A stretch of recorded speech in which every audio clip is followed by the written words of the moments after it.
শুরুতেই একটি অত্যন্ত আধুনিক সামরিক বাহিনীর কথা একটু চিন্তা করা যাক।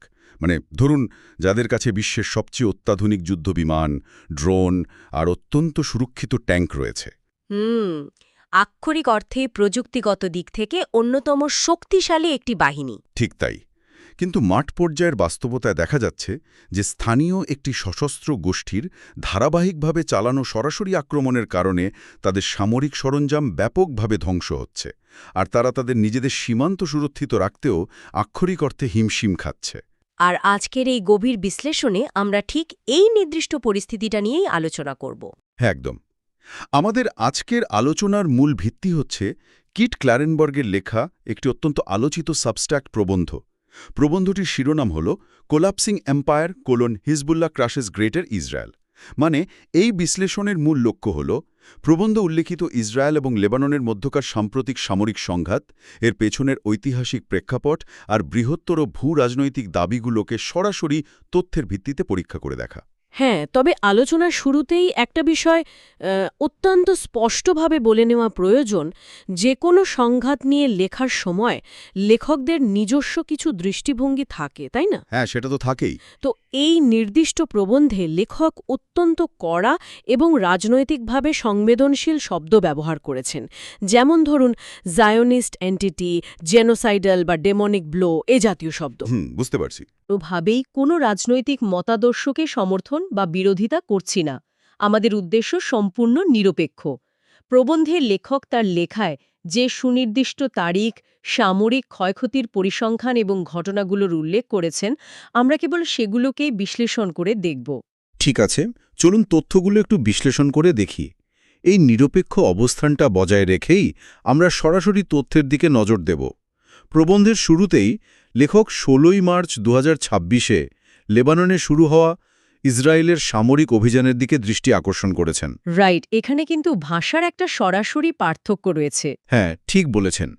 ইসরায়েলি কর্মকর্তারা এই অভিযানকে বর্ণনা করেছেন টার্গেটেড গ্রাউন্ড অপারেশন বা নির্দিষ্ট লক্ষ্যভিত্তিক স্থল অভিযান হিসেবে। কিন্তু প্রবন্ধের লেখক একে সরাসরি অনুপ্রবেশ এবং একটি ব্যর্থ আক্রমণ বলে দাবি করেছেন। আক্ষরিক অর্থেই লেখক এটাকে একটা ব্যর্থ প্রচেষ্টা হিসেবেই দেখিয়েছেন। এরপর লেখক ৮ই এপ্রিলের একটি সুনির্দিষ্ট ঘটনার কথা উল্লেখ করেছেন।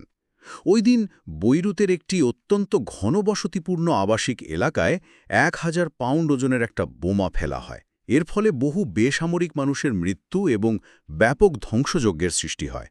হ্যাঁ, এবং লেখক দাবি করেছেন যে ১৯৯০ সালের গৃহযুদ্ধ শেষ হওয়ার পর লেবাননে এটি অন্যতম ভয়াবহ প্রাণহানির ঘটনা। আমি এখানে একটু থামতে চাই। মানে প্রবন্ধে উল্লেখিত তথ্য অনুযায়ী মাঠ পর্যায়ের সামরিক পরিস্থিতি বর্তমানে ঠিক কী অবস্থায় আছে, আর লেখক কেন একে একটি সম্পূর্ণ ব্যর্থ সামরিক প্রচেষ্টা বলে দাবি করছেন?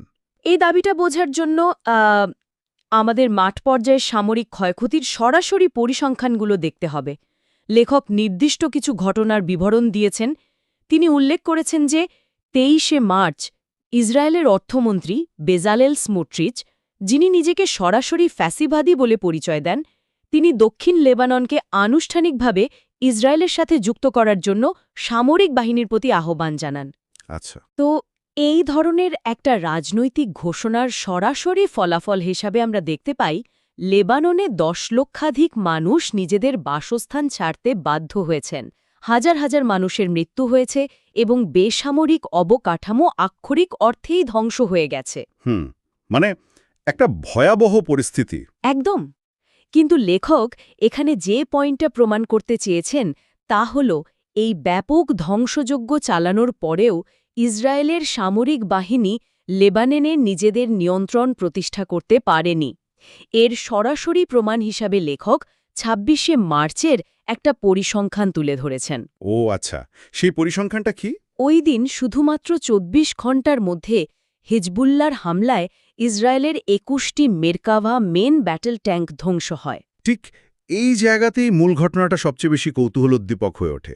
মানে একটু দাঁড়ান, যে কোনো যুদ্ধে সামরিক সরঞ্জাম ধ্বংস হওয়াটা খুব সাধারণ একটা বিষয়, তাই না? হ্যাঁ, তা তো বটেই। একটা বিশাল সামরিক বাহিনীর কাছে তো শত শত ট্যাঙ্ক থাকে। তাহলে শুধুমাত্র একদিনে ২১টি ট্যাঙ্ক ধ্বংস হওয়ার বিষয়টিকে লেখক কেন এত বড় করে দেখাচ্ছেন? এর সুনির্দিষ্ট কারণ কি? এখানে যে বিষয়টি সবচেয়ে বেশি মনোযোগ আকর্ষণ করে তা হল মেরকাভা মেইন ব্যাটল ট্যাঙ্ক, কিন্তু কোনো সাধারণ সামরিক যান নয়। হুম, এটিকে বিশ্বের অন্যতম সুরক্ষিত এবং ভারী ট্যাঙ্ক হিসেবে বিবেচনা করা হয়। এটা মূলত ভেতরে থাকা ক্রুদের সর্বোচ্চ নিরাপত্তা দেওয়ার জন্য তৈরি করা হয়েছে। তো যখন একটি স্থানীয় সশস্ত্র গোষ্ঠী মাত্র একদিনে এ ধরনের ২১টি অত্যন্ত সুরক্ষিত ট্যাঙ্ক পুরোপুরি ধ্বংস করে দিতে পারে, তখন সেটা সামরিক বাহিনীর লজিস্টিক্যাল সক্ষমতার একটি বিশাল সীমাবদ্ধতাকে সরাসরি সামনে নিয়ে আসে। মানে শুধুমাত্র জানের ক্ষতি নয়, এর সাথে আরও অনেক কিছু জড়িয়ে আছে। একদম ঠিক। একটা ট্যাঙ্ক ধ্বংস হওয়ার অর্থ হল এর সাথে জড়িয়ে থাকে ক্রুদের হতাহত হওয়া, ওই এলাকার অন্যান্য পদাতিক সৈন্যদের অরক্ষিত হয়ে পড়া এবং নতুন করে ট্যাঙ্ক সরবরাহ করার বিশাল অর্থনৈতিক এবং সময়সাপেক্ষ ব্যয়। রাইট। লেখক মূলত এটাই বোঝাতে চেয়েছেন যে ইসরায়েলি বাহিনীর প্রযুক্তিগত শ্রেষ্ঠত্ব থাকা সত্ত্বেও মাঠ পর্যায়ে হিজবুল্লার ধারাবাহিক রকেট এবং অ্যান্টিট্যাঙ্ক গাইডেড মিসাইল ফায়ারের কারণে তারা বিশাল ক্ষতির সম্মুখীন হচ্ছে, আর এটাই তাদের সামরিক অগ্রযাত্রাকে সরাসরি স্থবির করে দিচ্ছে। এই তথ্যটা আসলেই খুব গুরুত্বপূর্ণ, কারণ সরঞ্জাম ধ্বংসের এই প্রভাব যে শুধু মাঠ পর্যায়ে সীমাবদ্ধ থাকছে না, বরং এটা রাষ্ট্রীয় সিদ্ধান্তে সরাসরি প্রভাব ফেলছে, তা কিন্তু পরের ঘটনাগুলো থেকে স্পষ্ট হয়। হ্যাঁ, লেখক সেদিকেও আলোকপাত করেছেন। প্রবন্ধে ২রা এপ্রিলের ইসরায়েলি মিডিয়ার একটি রিপোর্টের কথা বলা হয়েছে। সেখানে বলা হয় যে লেবাননের সামরিক কার্যক্রমে মনোযোগ দেওয়ার জন্য ইসরায়েল ইরানের সাথে তাদের বর্তমান সংঘাত স্থগিত করার পরিকল্পনা করছে। অর্থাৎ তারা তাদের ফোকাসটা শিফট করছে। ঠিক তাই। এরপর ৫ই এপ্রিল ইসরায়েলি প্রতিরক্ষা বাহিনী বা আইডিএফের নর্দার্ন কমান্ড চিফ প্রকাশ্যে স্বীকার করেন যে অক্টোবর ২০২৪-এর অভিযানে হিজবুল্লাহর রকেট ক্ষমতার ৭০ থেকে ৮০% ধ্বংস করার যে দাবি তারা আগে করেছিলেন তা পুরোপুরি ভুল ছিল। আচ্ছা, মানে তারা নিজেরাই সেটা স্বীকার করে নিয়েছে। হ্যাঁ, কারণ তেল আবিবে প্রতিদিন হিজবুল্লাহর রকেট হামলা তখনও অব্যাহত ছিল। এখন আমার প্রশ্ন হল, লেখক কি প্রবন্ধের কোথাও এই দাবি করেছেন যে শুধুমাত্র লেবাননের ট্যাঙ্ক এবং সরঞ্জাম ধ্বংস হওয়ার কারণেই ইরানের সাথে সংঘাত স্থগিত করার সিদ্ধান্ত নেওয়া হয়েছে? মানে এই দুটো নির্দিষ্ট ঘটনার মধ্যে কি সরাসরি কোনো প্রমাণের কথা উল্লেখ করা হয়েছে? হ্যাঁ, লেখক এই দুটি ঘটনার মধ্যে একটি পরিষ্কার এবং সরাসরি সম্পর্ক স্থাপন করেছেন। লেখক যুক্তি দিয়েছেন যে একটি দেশের সামরিক বাহিনীর সৈন্য এবং সরঞ্জামের একটি নির্দিষ্ট বস্তুগত সীমা থাকে। অসীমতর হতে পারে না। ২১টা ট্যাঙ্ক এগুলো ধ্বংস হচ্ছে এবং তেল আবিবের মতো মূল শহরে প্রতিদিন রকেট হামলা প্রতিরোধ করার জন্য আকাশ প্রতিরক্ষা ব্যবস্থা অবিরাম ব্যবহার করতে হচ্ছে, তখন সামরিক বাহিনীর সম্পদ খুব দ্রুত ফুরিয়ে আসতে থাকে। বুঝতে পারছি। ইসরায়েলি মিডিয়ার বরাত দিয়ে লেখক দেখিয়েছেন যে লেবাননে স্থলবাহিনীকে সহায়তা করার জন্য এবং সেখানে বিমান হামলা জোরদার করার উদ্দেশ্যে সামরিক বাহিনীর সমস্ত মনোযোগ এখন লেবাননের দিকে। অর্থাৎ তারা অন্য কোনো দিকে মনোযোগ দেওয়ার মতো অবস্থায় নেই। একদম। যখন কোনো সামরিক বাহিনীর প্রধান শক্তি একটি নির্দিষ্ট ফ্রন্টে প্রচুর পরিমাণে ক্ষয় হতে থাকে, তখন তাদের পক্ষে ইরানের মতো আরেকটি বড় ফ্রন্টে নতুন করে আক্রমণ পরিচালনা করা বস্তুগতভাবেই অসম্ভব হয়ে পড়ে।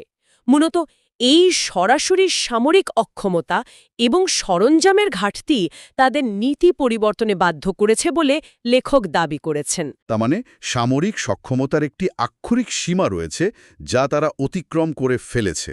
আচ্ছা, এই সামরিক সরঞ্জাম এবং সম্পদের ঘাটতির বিষয়টা কিভাবে সরাসরি সামরিক বাহিনীর অভ্যন্তরীণ কাঠামোকে প্রভাবিত করছে সেটাও কিন্তু প্রবন্ধে অত্যন্ত বিস্তারিতভাবে এসেছে। হ্যাঁ, সেখানে একটা ক্যাবিনেট মিটিংয়ের কথা বলা হয়েছে। ঠিক বলেছেন।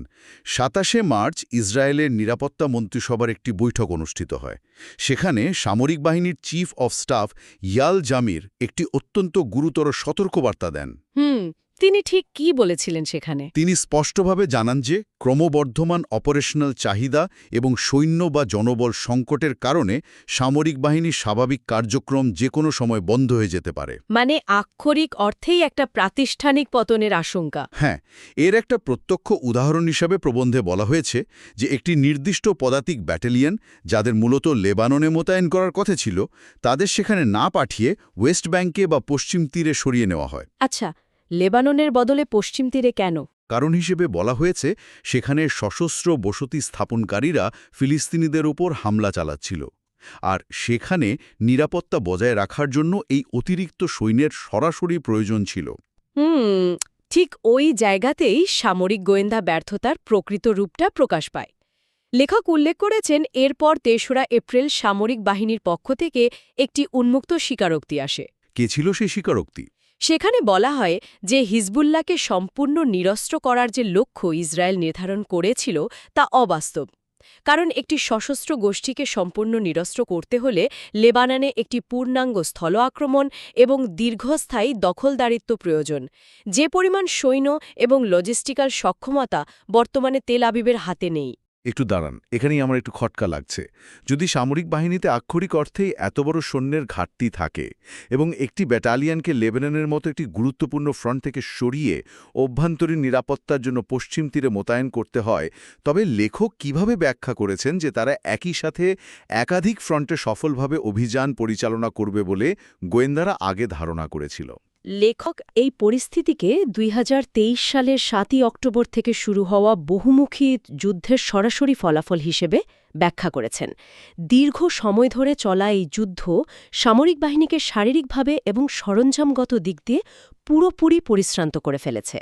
মানে তারা আগে থেকেই ক্লান্ত ছিল? হ্যাঁ, গোয়েন্দা সংস্থাগুলো শুরুতে ধারণা করেছিল যে তাদের যে পরিমাণ নিয়মিত এবং রিজার্ভ সৈন্য রয়েছে তা দিয়ে তারা গাজা, পশ্চিম তীর, লেবানন এবং ইরানের মতো একাধিক ফ্রন্টে একযোগে যুদ্ধ পরিচালনা করতে সক্ষম হবে। একটা ভুল হিসাব বলা যায়। একদম। তারা ধারণা করেছিল খুব দ্রুত তারা হিজবুল্লাহর সামরিক ক্ষমতা ধ্বংস করতে পারবে। কিন্তু বাস্তবে দেখা গেল অক্টোবর ২০২৪-এ হিজবুল্লাহর রকেট ক্ষমতা ধ্বংস করার যে পরিসংখ্যান তারা দিয়েছিল তা পুরোপুরি ভুল ছিল। যার ফলে লেবাননে তাদের আটকে পড়তে হয়েছে। ঠিক তাই, রকেট হামলা বন্ধ না হওয়ায় লেবাননে আরও বেশি সৈন্য আটকে রাখতে হচ্ছে। অন্যদিকে পশ্চিম তীরে অভ্যন্তরীণ সংঘাতের কারণে সেখানেও সৈন্য প্রয়োজন হচ্ছে। অর্থাৎ একটি নির্দিষ্ট সংখ্যক সৈন্যকে যখন একাধিক জায়গায় ভাগ করে দেওয়া হয় তখন কোনো জায়গাতেই পূর্ণ শক্তি প্রয়োগ করা সম্ভব হয় না। রাইট। এই ভুল গোয়েন্দা পূর্বাভাসের কারণেই আজ তাদের সৈন্য সংকট এত চরমে পৌঁছেছে যে চিফ অফ স্টাফ সরাসরি সামরিক কাঠামো কাজ না করার সতর্কবার্তা দিচ্ছেন। বুঝতে পেরেছি। বর্তমানের এই সামরিক কৌশলগত সিদ্ধান্তগুলো এবং গোয়েন্দা ব্যর্থতা বুঝতে লেখক অতীতের সুনির্দিষ্ট কিছু ঘটনাবলীর সাহায্য নিয়েছেন। তিনি বর্তমান পরিস্থিতির সাথে অতীতের একটি সরাসরি তুলনা করেছেন। হ্যাঁ, তিনি বেশ কয়েকটি ঐতিহাসিক ডাটা পয়েন্ট ব্যবহার করেছেন। তো প্রবন্ধে জুন ১৯৮২ সালের লেবানন আক্রমণের তথ্য তুলে ধরা হয়েছে। সেখানে বলা হয়েছে যে ওই আক্রমণের প্রাথমিক উদ্দেশ্য ছিল ফিলিস্তিনি যোদ্ধাদের ইসরায়েলের উত্তর সীমান্ত থেকে দূরে সরিয়ে দেওয়া, কিন্তু কিছুদিন পরেই তা একটি দীর্ঘস্থায়ী দখলের রূপ নেয়।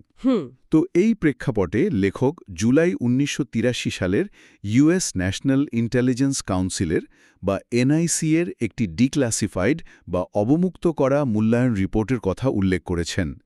আমি জানতে চাই ওই মার্কিন গোয়েন্দা মূল্যায়নের সুনির্দিষ্ট ভবিষ্যৎবাণীগুলো ঠিক কী ছিল, আর লেখক কিভাবে বাস্তব ঐতিহাসিক ফলাফলের সাথে সেই ভবিষ্যৎবাণীর পার্থক্য দেখিয়েছেন। আচ্ছা, ১৯৮৩ সালের মার্কিন ন্যাশনাল ইন্টেলিজেন্স কাউন্সিলের ওই রিপোর্টে মূলত ৩টি সুনির্দিষ্ট ভবিষ্যৎবাণী করা হয়েছিল। প্রথমত, তারা মূল্যায়ন করেছিল যে ইসরায়েল দক্ষিণ লেবাননে একটি স্থানীয় সরকার গঠন করবে যারা দৈনন্দিন প্রশাসনিক কাজ পরিচালনা করবে, কিন্তু প্রকৃত নিয়ন্ত্রণ থাকবে ইসরায়েলি সামরিক বাহিনীর হাতে। মানে একটা পুতুল সরকার আর কি। ঠিক। দ্বিতীয়ত, তারা বলেছিল যে এই আধা স্থায়ী দখলদারিত্ব বজায় রাখার জন্য যে পরিমাণ অর্থ, সামরিক সরঞ্জাম এবং সৈন্য প্রয়োজন হবে তা ইসরায়েলের জন্য পরিচালনাযোগ্য বা সামালানোর মতো হবে। কারণ হিসেবে তারা উল্লেখ করেছিল ইসরায়েল স্থানীয় প্রতিনিধিদের ব্যবহার করে এবং কঠোর গোয়েন্দা নজরদারির মাধ্যমে পরিস্থিতি শান্ত রাখতে পারবে। আর তৃতীয় ভবিষ্যৎবাণীটা কী ছিল? তৃতীয় এবং সবচেয়ে গুরুত্বপূর্ণ ভবিষ্যৎবাণীটি ছিল গোয়েন্দা রিপোর্ট অনুযায়ী মাত্র ৬ থেকে ১২ মাসের মধ্যে ইসরায়েলি বাহিনী লেবাননের গেরিলা যোদ্ধাদের সম্পূর্ণ নিয়ন্ত্রণে আনতে সক্ষম হবে। একটু ভেবে দেখুন, মাত্র ৬ থেকে ১২ মাসের মধ্যে সম্পূর্ণ নিয়ন্ত্রণের ভবিষ্যৎবাণী করা হয়েছিল, অথচ আমরা সবাই জানি লেবাননের পরবর্তী ইতিহাস কী ছিল। তো লেখক এই ভবিষ্যৎবাণীর সাথে বাস্তবতার পার্থক্য কিভাবে তুলে ধরেছেন? লেখক সরাসরি ঐতিহাসিক তথ্যের ভিত্তিতে দেখিয়েছেন যে ওই রিপোর্টটা বাস্তবতার চেয়ে কতটা দূরে ছিল। গোয়েন্দা সংস্থাগুলো স্থানীয় প্রতিরোধের মাত্রাকে পুরোপুরি অবমূল্যায়ন করেছিল। তারা এই বিষয়টাই হিসাবে আনেনি যে বিদেশি বাহিনীর দীর্ঘস্থায়ী উপস্থিতি স্থানীয় জনগণের মধ্যে তীব্র ক্ষোভের জন্ম দেবে। একটা খুব সাধারণ হিসাব তারা করতে পারেনি। ঠিক, ইতিহাস সাক্ষী দেয় যে ঠিক ওই 1982-83 সালের সময়ে হিজবুল্লাহ প্রতিষ্ঠিত হয়েছিল। 6 থেকে 12 মাসের মধ্যে নিয়ন্ত্রণ প্রতিষ্ঠার বদলে হিজবুল্লাহ দ্রুত সামরিক দিক থেকে শক্তিশালী হতে শুরু করে এবং স্থানীয় নাগরিকদের ব্যাপক সমর্থন লাভ করে। আর এর চূড়ান্ত ফলাফল তো আমরা জানি। দীর্ঘ 17 বছর পর মে 2000 সালে হিজবুল্লাহ ইসরায়েলি বাহিনীকে সম্পূর্ণভাবে লেবানন থেকে বিতাড়িত করতে সক্ষম হয়। একদম ঠিক।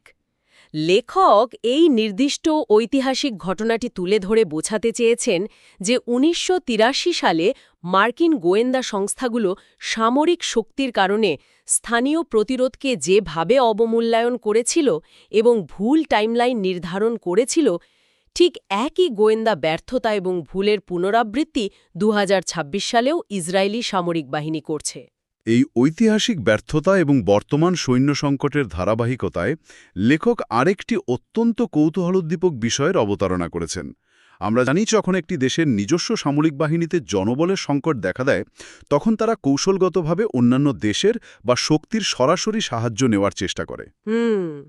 এখানে সিরিয়ার প্রসঙ্গটা আসে। হ্যাঁ, প্রবন্ধে 5ই এপ্রিল হিব্রু ভাষা সংবাদ মাধ্যম মা আরিবের একটি রিপোর্টের কথা উল্লেখ করা হয়েছে। সেখানে দাবি করা হয়েছে যে সিরিয়ার নতুন সরকারের সাথে ইসরায়েলের একটি সম্ভাব্য চুক্তির আলোচনা চলছিল। আচ্ছা। লেখক দাবি করেছেন যে সিরিয়ার এই নতুন চরমপন্থী সরকারের নেতৃত্বে রয়েছেন আহমেদ আল শারা, যাকে MI6-এর মাধ্যমে ক্ষমতায় বসানো হয়েছে বলে প্রবন্ধে উল্লেখ করা হয়েছে। এই চুক্তির শর্তগুলো ছিল অত্যন্ত সুনির্দিষ্ট। ইসরায়েল দক্ষিণ লেবাননের সরাসরি নিয়ন্ত্রণ নেবে, আর এর বিনিময়ে সিরিয়ার নতুন সরকার উত্তর লেবাননে হিজবুল্লাহর বিরুদ্ধে সামরিক পদক্ষেপ গ্রহণ করবে। হ্যাঁ, এবং এই পরিকল্পনার একটা পূর্ববর্তী প্রেক্ষাপটও রয়েছে।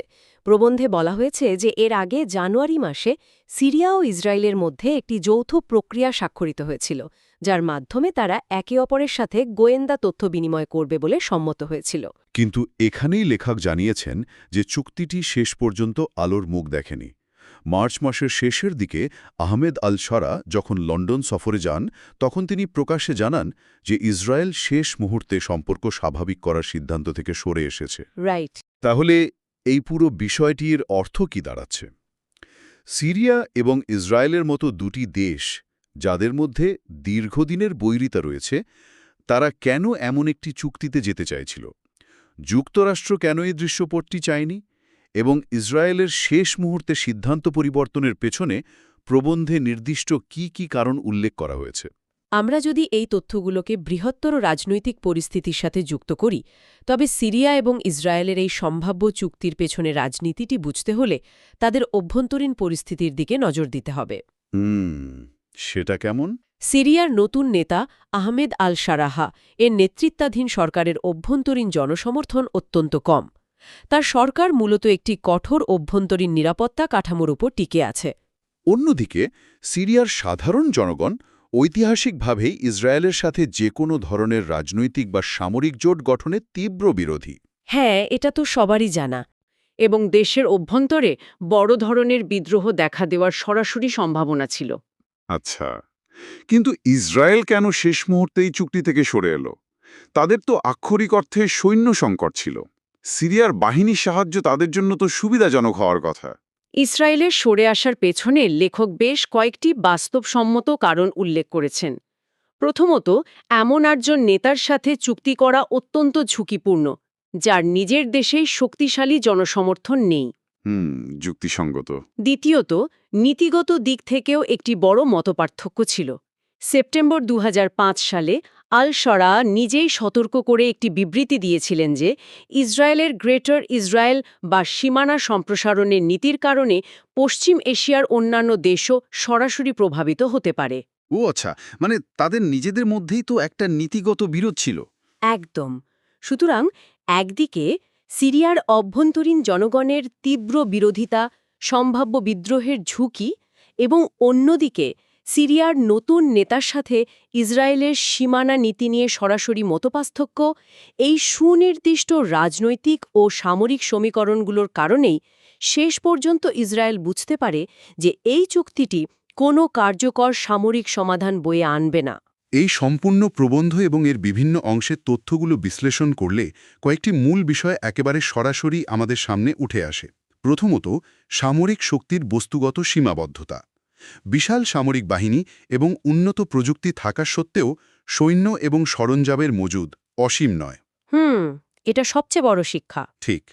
যখন একই সাথে একাধিক ফ্রন্টে সৈন্য মোতায়েন করতে হয়, তখন আক্ষরিক অর্থে সামরিক কাঠামোর ভেতরে সংকট তৈরি হয়। দ্বিতীয়ত, অতীত ইতিহাস থেকে শিক্ষা না নেওয়ার পরিণতি। আনসারুল্লাহ, হামাস, হিজবুল্লাহ বা ইরানের মতো গোষ্ঠীগুলোর প্রতিরোধ করার ক্ষমতাকে বারবার অবমূল্যায়ন করার কারণে গোয়েন্দা পূর্বাভাসগুলো ব্যর্থ হচ্ছে। কোনো গোয়েন্দা সংস্থা যুদ্ধের সময়কাল নিয়ে ভুল হিসাব কষে, তখন তার সরাসরি প্রভাব পড়ে মাঠ পর্যায়ের হাজার হাজার সৈন্য এবং লাখ লাখ সাধারণ মানুষের ওপর। আপনি অত্যন্ত চমৎকারভাবে পুরো বিষয়টা সারসংক্ষেপ করেছেন। প্রবন্ধটিতে সামরিক গোয়েন্দা পূর্বাভাসের সাথে বাস্তব ফলাফলের যে সরাসরি বৈপরীত্য দেখানো হয়েছে তা প্রমাণ করে যে যুদ্ধে জয়লাভের জন্য শুধুমাত্র উন্নত প্রযুক্তি বা বড় বড় দেশের সমর্থন থাকাটাই যথেষ্ট নয়। একদমই না। একটি নির্দিষ্ট এলাকার ভৌগোলিক পরিস্থিতি, স্থানীয় সাধারণ জনগণের সমর্থন এবং সর্বোপরি সামরিক বাহিনীর দীর্ঘমেয়াদী লজিস্টিক সক্ষমতা এখানে সরাসরি ও সবচেয়ে বড় ভূমিকা পালন করে। লেখক অত্যন্ত স্পষ্টভাবে তথ্য দিয়ে দেখিয়েছেন যে 2024 সালে যে গোয়েন্দা পূর্বাভাসগুলো দেওয়া হয়েছিল, 2026-এ এসে সেগুলো আক্ষরিক অর্থে ভুল প্রমাণিত হয়েছে। আলোচনার একেবারে শেষ পর্যায়ে এই প্রবন্ধের সাথে সম্পর্কিত একটি ভিন্ন কিন্তু অত্যন্ত গুরুত্বপূর্ণ তথ্যের উপর ভিত্তি করে নতুন একটি চিন্তার খোরাক রেখে যেতে চাই। আচ্ছা, সেটা কি? প্রবন্ধটির মন্তব্য বিভাগে বা কমেন্ট সেকশনে আইন নামের এক পাঠকের একটি মন্তব্য উল্লেখ রয়েছে। সেখানে লেবাননের অভ্যন্তরীণ জনসংখ্যার একটি সুনির্দিষ্ট চিত্রের কথা বলা হয়েছে। লেবাননে বিভিন্ন ধর্মীয় সম্প্রদায়ের বাস রয়েছে। ওই পাঠকের মন্তব্য অনুযায়ী বর্তমানে হিজবুল্লাহ লেবাননের ম্যারোনাইট ক্যাথলিক এবং অন্যান্য খ্রিস্টান সম্প্রদায়কে সরাসরি রক্ষা করার কাজ করছে, যারা যাদের বাসস্থান এলাকায় ইসরায়েলি বাহিনীর সামরিক অভিযানের শিকার হচ্ছে। আচ্ছা। অথচ একই সময়ে লেবানন সরকারের ভেতরে থাকা কিছু পশ্চিমা সমর্থিত রাজনৈতিক নেতা হিজবুল্লাহর এই কার্যক্রমের সরাসরি বিরোধিতা করছেন। এই তথ্যটি লেবাননের অভ্যন্তরীণ রাজনীতির একটি অত্যন্ত জটিল এবং বাস্তব চিত্র তুলে ধরে। সাধারণত রাজনৈতিক দলগুলো তাদের নিজস্ব সম্প্রদায়ের সমর্থন নিয়ে কাজ করে, কিন্তু যুদ্ধের সময় যখন একটি ভিন্ন সম্প্রদায়ের গোষ্ঠী অন্য একটি সম্প্রদায়কে বস্তুগতভাবে সুরক্ষা প্রদান করে, তখন তাদের মধ্যে একটি নতুন রাজনৈতিক ও সামাজিক সম্পর্ক তৈরি হয়। ঠিক এই জায়গাটিতেই আমার আজকের শেষ প্রশ্ন। যদি এই চলমান সামরিক সংঘাতের সময় লেবাননের ভেতরে বিভিন্ন ধর্মীয় সম্প্রদায়ের মধ্যে, বিশেষ করে হিজবুল্লাহ এবং খ্রিস্টান সম্প্রদায়ের মধ্যে এ ধরনের অপ্রত্যাশিত জোট মাঠে ময়দানে আরও সুসংগত হয়, তবে বহিরাগত বিভিন্ন শক্তি এবং দেশগুলোর রাজনৈতিক হস্তক্ষেপের মধ্যেও লেবাননের নিজস্ব অভ্যন্তরীণ রাজনৈতিক ও সামাজিক কাঠামো ভবিষ্যতে কিভাবে পুনর্গঠিত হতে পারে, এই সরাসরি প্রশ্নটি আজকের মতো চিন্তার জন্য রেখে যাচ্ছি। আজকের গভীর বিশ্লেষণ এখানেই শেষ করছি।